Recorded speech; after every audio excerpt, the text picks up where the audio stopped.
by last more. night, so I'm surprised. General Morrison, what do you think about reviewing the troops? What do I think about what? What do you think about reviewing the troops? Reviewing the troops? Oh my God. You've been drinking? Huh? Are you trying to tell me that they are a sorry lot of guys? Huh? Are you saying they're a sorry lot? What are you saying? No, I'm trying to be as charitable as I can under this.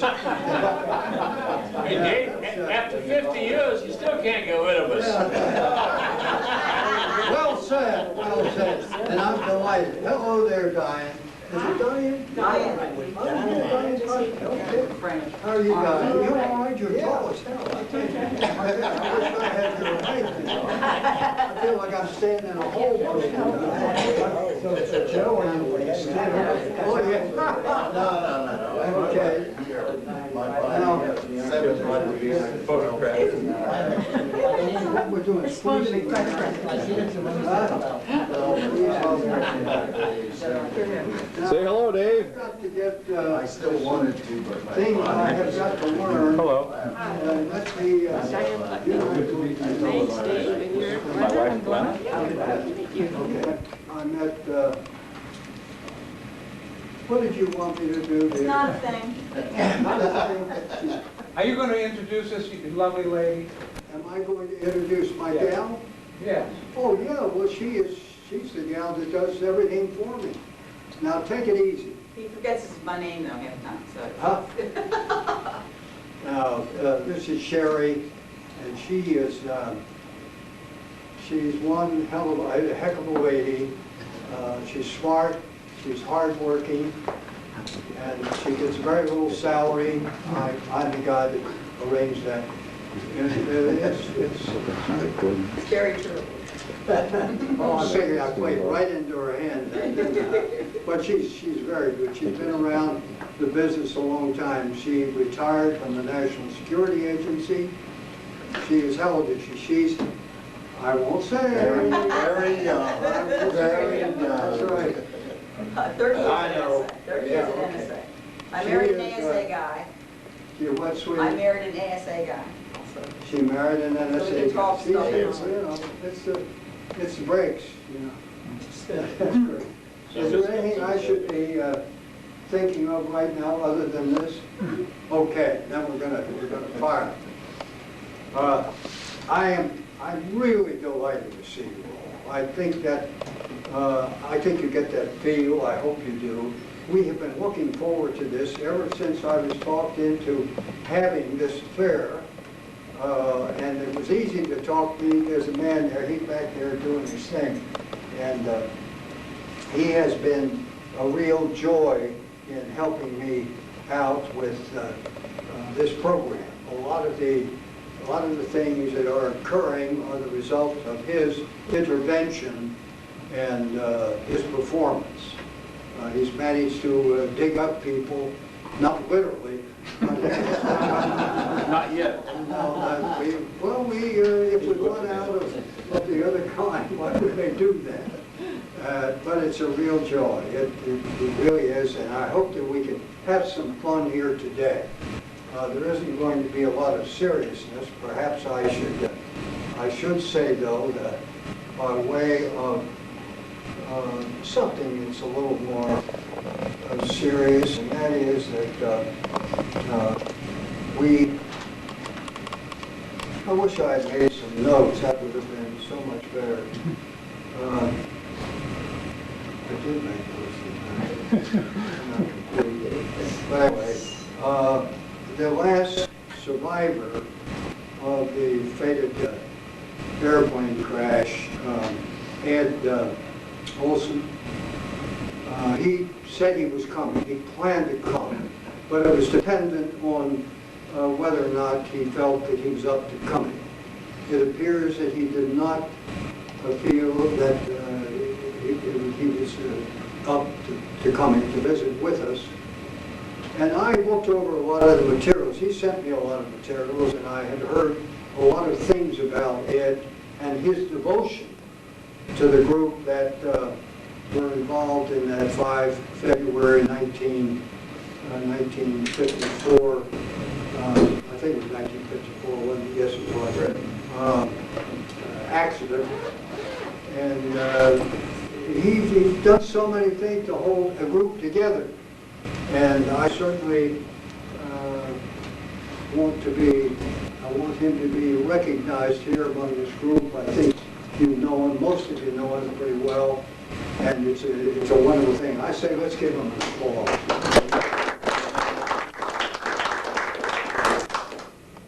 I do appreciate that. Now, I want to talk a little bit about the program. The program comprises some introductions, and it also comprises a section starting at 10:30. It's I Remember When. And since I remember a lot of things, I'm going to put myself on this agenda first. Is that okay? Who's going to argue with you?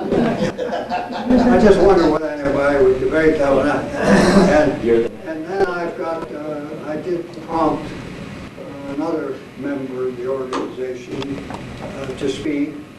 I called him and said, I'd like you to break the ice and kick this off by saying some things. I told him what I thought he might want to touch on, but he's got a free hand. And his only problem is that he could take up he knows how to speak, and we'll spend some time in it. And it'll be enjoyable, I'm sure. Well, we will have lunch at 12 to 12:30. That will be here in this room. Sea ration? Huh? What else? These are nice sea rations. They are. And I've noted that this says lunch and chatter at 12 to 1:30. And then in the afternoon, we're going to have a program presented by Jack Ingram, a musician curator. He's top notch. And then we're going to have we're going to move around the museum. And there's a lot to see in that museum. The stories are fantastic. Some of you have been here before, but I take it most of you haven't. Is that right? Right. Okay. And then we're going to have, I should have put cocktails in here, but I did. We're going to have a cocktail reception at 1600 to 1730. That translates to those of you who've been away from the service a long time to 4 to 5:30. And with that, I'm going to kick off the program with something a bit unusual. I hate to admit this, but I've got to do it. I didn't realize, for some reason or other, that there was a third radio that was active in World War II, and it was put to rest then after World War and revitalized again around the time that I showed up and you all showed up. It was not very long after the war that it was energized again. But there is a man here who served in the old, is that okay if I say that? The old third RSM. He's here to tell us about how life was in that dreadful place. I'm kidding. And his name is not, oh yes, Arnold Franco. I should have known that. Shouldn't I? I should have known that.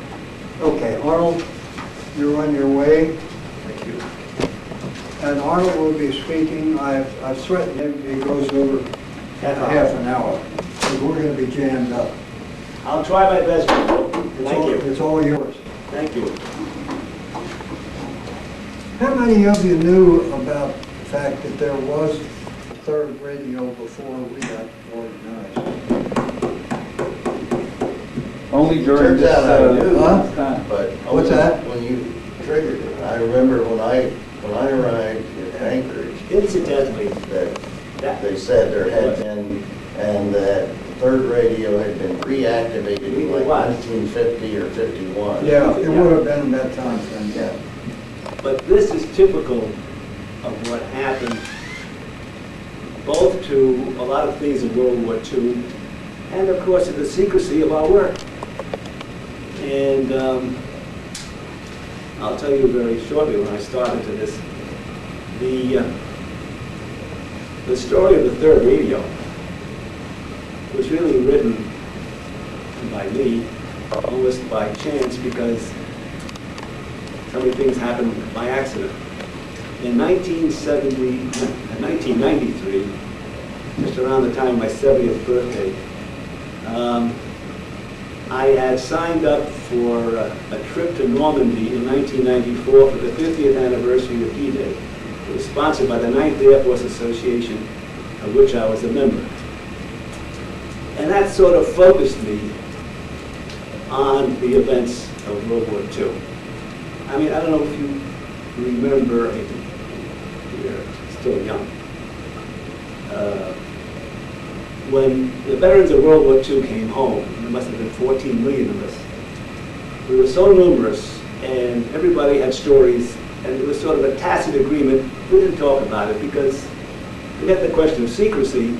Everybody was busy and wanted to get on with their lives. Don't forget, we had spent 3, 4, 5 years in the military. And as young guys, we felt, forget the past, let's go ahead. In the case of the third radio, that was complicated by the fact that we had the oath of secrecy. And it was a wartime oath, and we kept it sort of almost as a matter of course. As a matter of interest, in the writing of the book, I did a lot of interviews, and I traveled around the country. And there was the commander of Detachment B, that time of Major Silverstein, who was 93 years old when I interviewed him in 1996. And I brought up the subject about the Battle of the Bulge that he was involved in. And I said, what do you remember, and so forth. He looked at me and he said, should we be talking about this? That's an ingrained situation. Anyhow, as I said, when I turned 70, and I hate to say this, I hope I don't hurt anybody, but I realized that I had a lot more to look back on that I had to look forward to. And like so many other guys at that age, we started to try to write down our memoirs for our family, for our friends, to put down on paper all the things that we did, that we remembered we did, before our memories went and we went. And I started doing it. I'm one of these guys who's very impatient. I'm impatient with myself, and I started writing it right away. And within a couple of weeks, I had about 50 or 60 pages written. And all of a sudden, the realization came to me that I could not tell my story without telling the story of my squadron, because they're intertwined. And once I made that decision, I didn't realize it opened a real big door, a real can of worms. As I said, to write the story, I had to get hold of surviving members of the squadron. I had no idea where they were. A few guys I had kept in touch with. As I said, we never had reunions. There was no list. But we had the internet. And I was just starting to learn how to use it. So I got on the internet, and I remembered a lot of the names, and I punched in, and lo and behold, I picked up the names of 5 or 6 guys who I remembered. One of the problems I had was that third radio at that time was divided into 5 detachments. I served at Detachment A, which was strictly code breakers. We had 4 other detachments, voice intercept. And although we landed in Normandy very close together, once the war spread out from Normandy, we all separated till the end of the war. So the job of locating my comrades was not good, not easy. But eventually, and I don't remember how, it was like playing a pinball. You pull the plunger, and the ball goes up, bounces off, bang, bang, bang, bang. And within about a year, I had 16 names. And I started traveling around the country. I went to California, two guys in California. There were 4 guys in Chicago. There were 4 or 5 in the New York, Boston area, a couple in Dayton, Ohio. And before you know it, I had a lot of the 16 hours of tape. I had some guys' memorabilia. I was lucky enough to find the widow of one of our officers, one of our brightest officers. He had written something that was supposed to do. He had written a diary, 76 pages, and he was a good writer. That was a find. That was a marvelous find. Lieutenant Mortimer Proctor, son of the governor of Vermont at that time, Proctor, Vermont. I found that our commanding officer had written letters to his wife. Since nobody censored them, had a lot of information there that none of us got away with. I put that all together. I finished up with 16 hours of tape. The next problem, which was perhaps harder, was to go beyond the memories of the various members and get actual historical documentation. I started writing, let me say this, that in college I was a major in history. So I had some idea how to go about doing research. But after 6 months or so, I'd written to various locations, the Air Force records. The only thing I got was from Maxwell Air Force Base. I had a 3-page excerpt from one of our action reports of October 44, half of which was censored. That was a pretty poor return. In sort of desperation, I turned over